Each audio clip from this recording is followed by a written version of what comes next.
லைஃப்ல எல்லாரும் ஃபாஸ்டா முன்னாடி போயிட்டு இருக்காங்க. நம்ம மட்டும் இன்னும் ஒரே இடத்துல ஸ்டக் ஆகி நிக்கிறோம்னு எப்பவாச்சும் தோணிருக்கா? நம்ம கூட சுத்திட்டு இருந்தவன் சடனா பெரிய லெவலுக்கு போயிடுவான். நம்ம இன்னும் அதே இடத்துல நெக்ஸ்ட் மந்த் எக்ஸ்பென்ஸை எப்படி மேனேஜ் பண்றதுன்னு யோசிச்சுட்டு இருப்போம். நைட்டு தூக்கம் வராம சீலிங்கை பார்த்து படுத்துட்டு இருக்கும்போது நம்ம வயசு பசங்கள்லாம் லைஃப்ல செட்டில் ஆகிட்டாங்க, நம்ம மட்டும் எங்க போயிட்டு இருக்கோம்னு நமக்கே தெரியலன்னு தோணும். இந்த மாதிரி யோசிக்காத ஆட்களே இல்லை.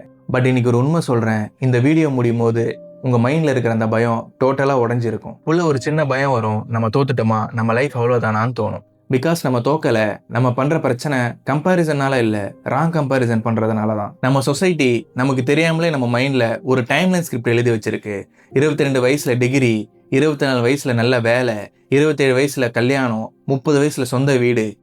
இதுதான் சக்சஸ்க்கான டெம்ப்ளேட்னு நம்ம மைண்ட்ல ஆழமா பதிச்சுட்டாங்க. ஆனா ரியாலிட்டி என்ன?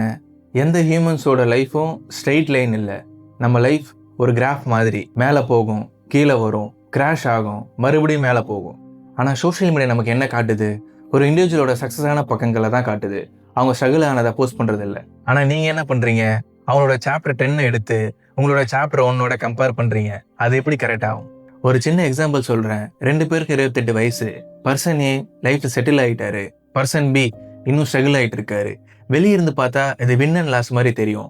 பட் உண்மை என்னன்னா, பர்சன் ஏக்கு ஸ்ட்ராங்கான ஃபேமிலி சப்போர்ட், பர்சன் பிக்கு காலேஜ் முடித்த உடனே ஃபேமிலி கடன் அடைக்க வேண்டிய நிலைமை, அப்பா இல்லாத குடும்பம், தங்கச்சியோட கல்யாணம். சேம் ஏஜ் தான், ஆனால் ஸ்டார்டிங் லைன் வேற, ட்ராக் வேற. அப்புறம் எப்படி நீங்கள் 2 பேரும் ஒரே டைமில் ஃபினிஷ் லைனை டச் பண்ண முடியும்? நம்ம ஹியூமன் பிரெயின் ஒரு சர்வைவல் மிஷன். எவல்யூஷன் படி பார்த்தா நம்ம கூட்டமாக வாழ்ந்த ஆட்கள். ஸோ நம்ம பிரெயின் எப்போவுமே நான் அந்த கூட்டத்தில் சேஃப்டியாக இருக்கேனா, மற்றவங்களோட வீக்காக இருக்கேனான்னு கம்பேர் பண்ணிக்கிட்டே இருக்கும். உங்களுக்கு நீங்கள் யார், உங்களோட பர்சனல் லைஃப் ஜேர்னி என்னன்னு ஒரு கிளாரிட்டி இல்லைன்னா ஆட்டோமேட்டிக்காக மற்றவங்க லைஃபோட ரெஃபரன்ஸ் பாயிண்ட் எடுத்து வாழ ஆரம்பிச்சிருவீங்க. இதுதான் 2000 வருஷத்துக்கு முன்னாடியே வள்ளுவர் சொல்லியிருக்காரு. அழுக்காறு உடையாருக்கு அது சாலும் ஒன்னார் வழுக்கியும் கேடின்பது. அதாவது இந்த குறளோட அர்த்தம் என்னன்னா, உங்களுக்கு எதிரி இருந்தாங்கன்னா உங்களை அழிக்க நினைப்பாங்க. ஆனா எதிரியே இல்லைனாலும் நீங்க பண்ற அந்த ராங் கம்பேரிசன் பொறாமனால உங்களுக்கு நிம்மதி இருக்காது. அதோட சேர்த்து உங்களை நீங்களே அழிச்சுப்பீங்க. சரி, இப்ப இதுல இருந்து எப்படிதான் வெளியே வருதுன்னு கேட்டீங்கன்னா, ஒரே வழிதான். மத்தவங்க மேல ஃபோக்கஸ் பண்ணாம உங்க மேல ஃபோக்கஸ் பண்ணுங்க. மத்தவங்க லைஃப்ல எங்க நிக்கிறாங்கன்னு பாக்குறத நிறுத்துங்க. உங்களோட லைஃப்ல நேத்து நீங்க இருந்ததை விட இன்னைக்கு ஒரு ஸ்டெப் பெட்டரா முன்னாடி வந்திருக்கீங்களான்னு மட்டும் பாருங்க. நம்ம ஊர் பனைமரத்தை கொஞ்சம் யோசிச்சு பாருங்க. ஒரு பனை விதை விதைச்சதுக்கு அப்புறம் பல மாசத்துக்கு வெளியே ஒரு சின்ன செடி கூட தெரியாது. ஏன்னா அதோட வேறு தண்ணியை தேடி பூமிக்கடியில ரொம்ப ஆழமா போயிட்டு இருக்கும். மண்ணுக்குள்ள நடக்கிற இந்த ஸ்ட்ரகிள் வெளியே இருக்கிறவங்களுக்கு தெரியாது. நீங்களும் இப்ப அதை தான் பண்ணிட்டு இருக்கீங்க. நம்ம சொசைட்டில சில பேர் ப்ரிவிலேஜ் வச்சு மேல வருவாங்க, சில பேர் லக்குனால மேல வருவாங்க. இது எதுவுமே இல்லாம கஷ்டப்பட்டு ஒழிச்சு மேல வர நம்ம ஆட்கள் அந்த ஃபவுண்டேஷன் போட டைம் ஆகும். ஆனா எப்போ அந்த வேர் ஸ்ட்ராங் ஆகுதோ அப்பதான் மரம் மேல வளரும்.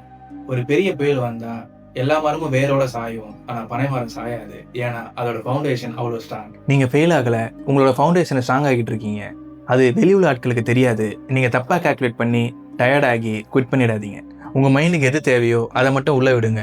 உங்க ஃபோக்கஸ் ஃபுல்லா டே டு டே ஆக்ஷன் உங்க மேல மட்டும்தான் இருக்கணும். யாரோடய ரேஸ்ல ஓடி தோக்குறது பதிலா உங்களோட ரேஸை நீங்க கிரியேட் பண்ணுங்க. ஏன்னா உங்களோட பேக்ரவுண்ட் வேற, உங்களோட ஸ்ட்ரகிள் வேற, உங்களோட ஆம்பிஷன் வேற. அப்போனா உங்க பாதையும் வேறதான். விடாமுயற்சியோட தொடர்ந்து ஆக்ஷன் எடுக்கிற யாரும் தோத்ததா சரித்திரமே இல்லை.